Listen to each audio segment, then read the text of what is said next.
Number 9 की revision करनी है अब हमने, ठीक है। तो इसमें सबसे पहली चीज जो इसमें है, हमारे चैप्टर का भी नेम है transfer of heat. Transfer of heat क्या होती है? Flow of heat from hot body to cold body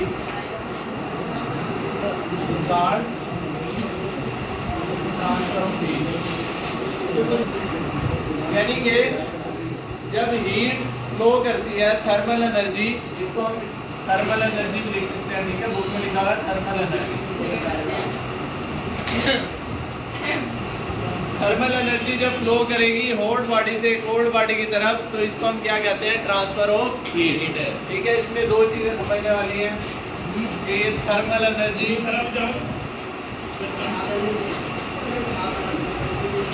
और थर्मल कॉन्टैक्ट।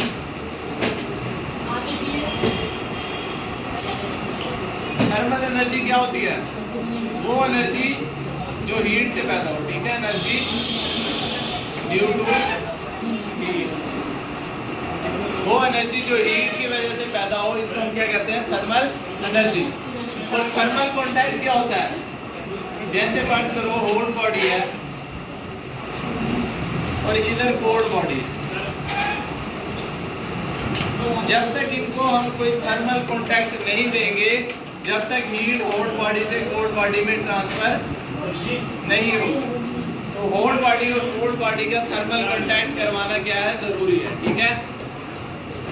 इसके बाद है conduction.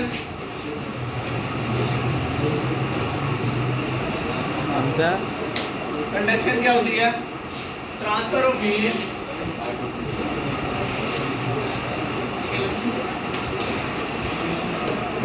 From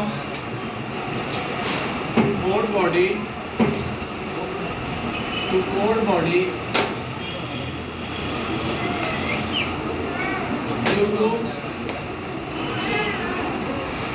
vibration of atom। यानी कि ट्रांसफर ऑफ हीट हो हॉट बॉडी से कोल्ड बॉडी में, किस वजह से हो? Vibration of atom, molecule. ये हमने कार्बन चैप्टर में पढ़ा था कि जो मॉलिक्यूल होते हैं, अब वाइब्रेशन कौन से उसमें होती है? मैटर में। मॉलिक्यूल की वाइब्रेशन कौन से मैटर में होती है? सॉलिड में। सॉलिड के मॉलिक्यूल आपस में क्लोजली पैक होते हैं। जब हम इसको हीट देते हैं तो ये क्या करते हैं? एनर्जी एक दूसरे, ये वाइब्रेट करना शुरू करेंगे, नीचे वाले पहले ये वाइब्रेट करेंगे, एनर्जी ऊपर वाले को ट्रांसफर हो जाएगी। फिर ये वाइब्रेट करेंगे, इससे भी एनर्जी ऊपर वाले को ट्रांसफर हो जाएगी। फिर ये वाइब्रेशन करेंगे, फिर एनर्जी यहाँ कन्वर्ट हो जाएगी। तो थर्मल एनर्जी कन्वर्ट हो जाएगी नीचे से ऊपर due to vibration of atom. इसको हम क्या कहते हैं? कंडक्शन। और कंडक्शन किस में होती है? कंडक्शन हमारे पास सॉलिड्स में होती है, क्योंकि सॉलिड्स में ही मॉलिक्यूल्स क्या करते हैं? वाइब्रेशन।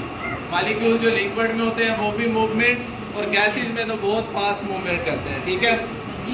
उसके बाद है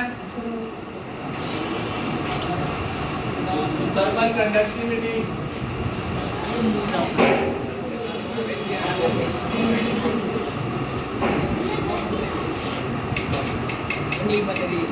rate of flow of heat क्या होती है?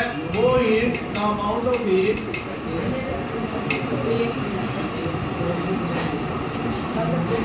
ट्रांसफर यूनिट टाइम, ठीक है। वो हीट जो हॉट बॉडी से कोल्ड बॉडी में ट्रांसफर होगी एक यूनिट टाइम में, उसको हम क्या कहेंगे? Rate of flow of heat.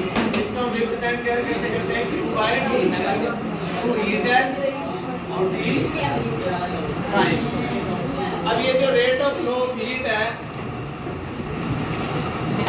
हमने वो फैक्टर्स बताने हैं जिन पर ये rate of flow of heat depend करता है, ठीक है। वो फैक्टर्स जिनसे ये rate of flow of heat ज़्यादा होता है या कम होता है, यानी कि उस पर डिपेंड करता है, वो हमने बताने हैं। सबसे पहले इसका cross sectional area.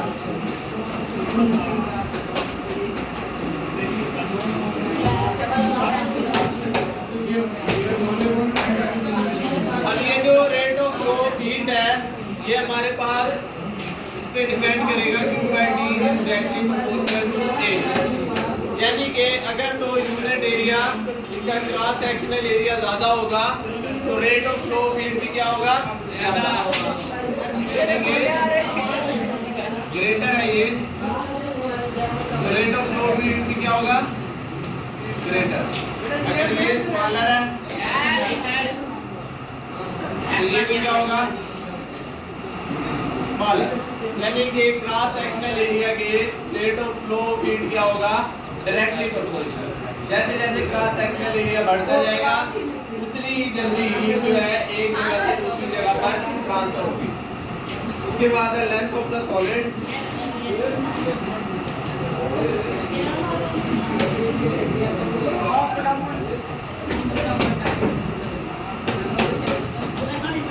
Rate of flow of heat is inversely proportional to length.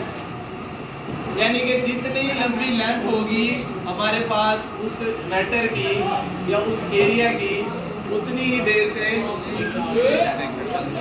ये 4 फैक्टर, ये 3 फैक्टर सॉरी, जिस पे ये rate of flow of heat depend करता है। एक इसका क्रॉस सेक्शनल एरिया, जैसे जैसे क्रॉस सेक्शनल एरिया बढ़ता जाएगा या बड़ा क्रॉस सेक्शनल एरिया होगा उतनी ही rate of flow of heat क्या होगी, ज्यादा होगी। ठीक है। इसी तरह अगर लेंथ ऑफ सॉलिड ज्यादा है तो rate of flow of heat कम होगा, अगर लेंथ ऑफ सॉलिड कम है तो rate of flow of heat ज्यादा होगा। ये दोनों आपस में इनवर्सली प्रोपोर्शनल है। अगर डिफरेंस हमारे पास ज्यादा है तो rate of flow of heat भी ज्यादा होगा। जैसे कि T1 20 डिग्री है, T2 है 100 डिग्री। दूसरी एग्जांपल ले लो, T1 कितने है हमारे पास 60 डिग्री और T2 कितने हैं 100 डिग्री। तो rate of flow of heat किसमें ज्यादा होगा, इसमें होगा। क्यों, इसमें टेम्परेचर डिफरेंस क्या है, ज्यादा है। टेम्परेचर डिफरेंस क्या है, प्रोपोर्शनल है rate of flow of heat के, इसीलिए इसमें rate of flow of heat क्या होगा, ज्यादा। इसमें टेम्परेचर डिफरेंस ज्यादा है, जिसमें कम है उसमें टेम्परेचर डिफरेंस कम है, उसमें क्या होगा हमारे पास rate of flow of heat भी कम होगा। ठीक है जी। अच्छा, उसके बाद ये तीनों इक्वेशनें कंबाइन करके लिखनी है मुझे। सबसे पहले तो आपने लगाएंगे प्रोपोर्शनैलिटी, कांस्टेंट लगाएंगे,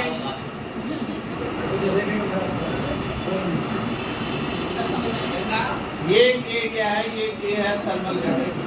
ठीक है।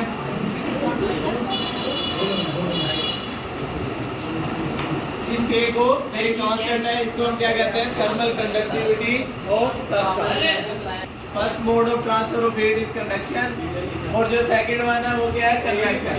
कंडक्शन में ट्रांसफर ऑफ हीट होता है vibration of atom, movement of molecule. खत्म हो गई भाई, ये खत्म हो गई। कैसे आता है actual movement from one place to ये गरम जगह और हर जगह।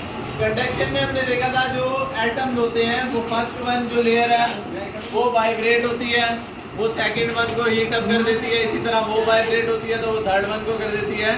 एक्चुअली जो हीट है वो ट्रांसफर नहीं होती है एक जगह से दूसरी जगह।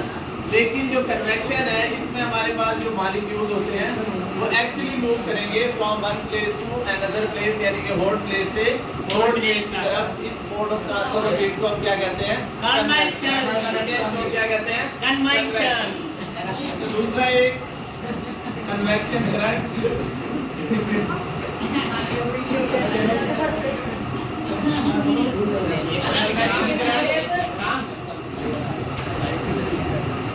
अच्छा, कन्वेक्शन करंट क्या होता है, the natural process convection of molecule होता है। होल टाइम क्या होता है,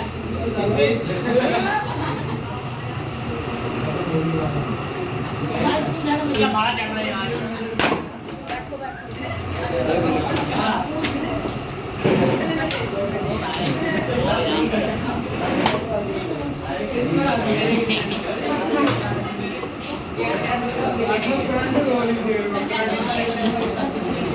कन्वेक्शन का प्रोसेस है जिसमें हमारे पास हीट ट्रांसफर होगी, expansion of molecules in liquid और गैस। अब यानी कि एक एक्सपेरिमेंट बनाया उसने, ये क्या होता है,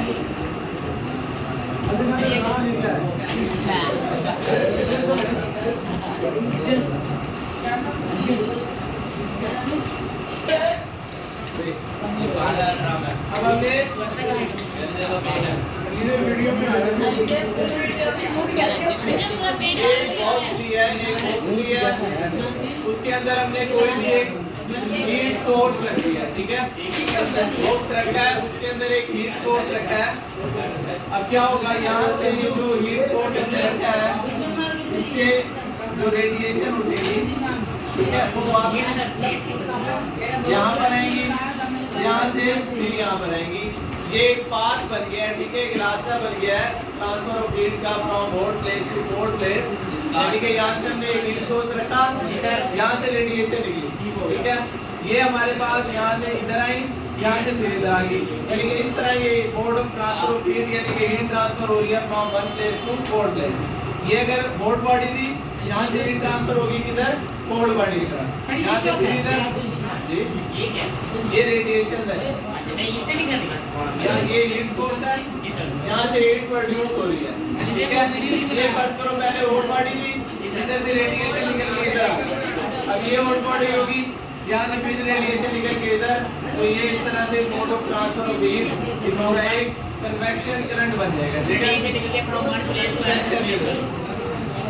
तो उसके बाद है लैंड हीट।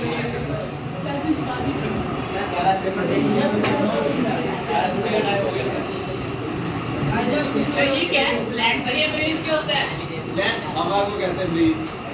अच्छा, लैंड ब्रीज हवा कहते हैं। समंदर की सही हवा। दो उंगलियां का दिखा रहे।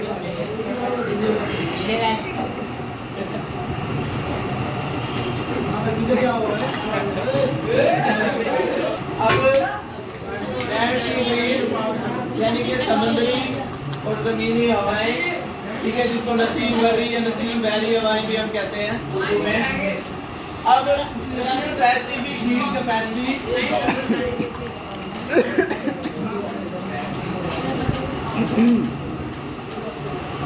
ठीक है, सी, ये हमने 8 चैप्टर में पढ़ी थी। स्पेसिफिक हीट कैपेसिटी जो सॉइल है,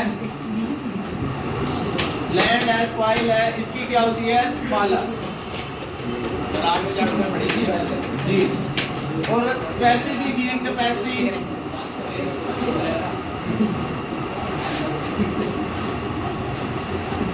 ऑफ वाटर, ये क्या होती है, ग्रेटर, ठीक है। इसकी स्पेसिफिक हीट कैपेसिटी कम और इसकी स्पेसिफिक हीट कैपेसिटी ज्यादा। अब दिन के वक्त क्या होगा, दिन के वक्त क्योंकि ये जो लैंड है इसकी स्पेसिफिक हीट कैपेसिटी क्या है, स्मॉलर है, कम है, तो ये क्या होगी, ये जल्दी हीट अप हो जाएगा, ठीक है। लैंड क्या होगी, जल्दी हीट अप हो जाएगी बनिस्बत के सी के। तो ये यहाँ पर ये जो जल्दी हीट अप होगी, तो यहाँ से एयर क्या होगी, फिर एक्सपैंड हो जाएगी, एयर एक्सपैंड। ये क्या निकल रहा है लैंड से? हवा, लैंड के ऊपर जो हवा थी वो क्या होना शुरू हो गया, एक्सपैंड ड्यू टू हीट, ठीक है। दिन के वक्त सूरज होता है तो हीट होती है, तो हवा को वो क्या कर देता है, एक्सपैंड, एक्सपैंड होके वो हल्की हो जाती है, हल्की होके वो ऊपर की तरफ जाती है, ठीक है। अब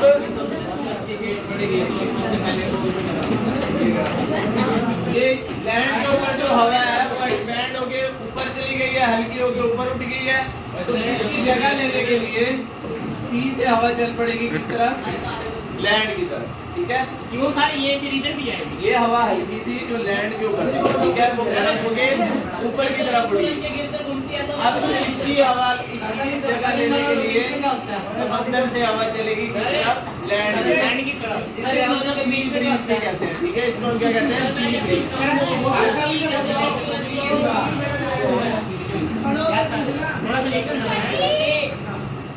बात ठीक है रे। उसके बाद नाइट में क्या होगा,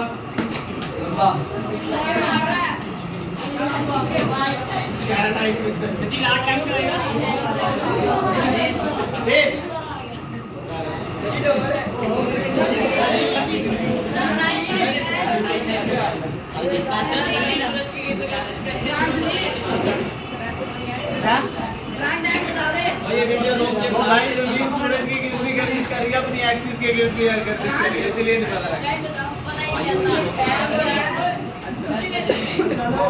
तो बैठ जाए यार, क्या मतलब है? बात ये बात सनी रात जैन क्या होता है? हाँ जी नाइट टाइम पढ़ा रहा है रात का टाइम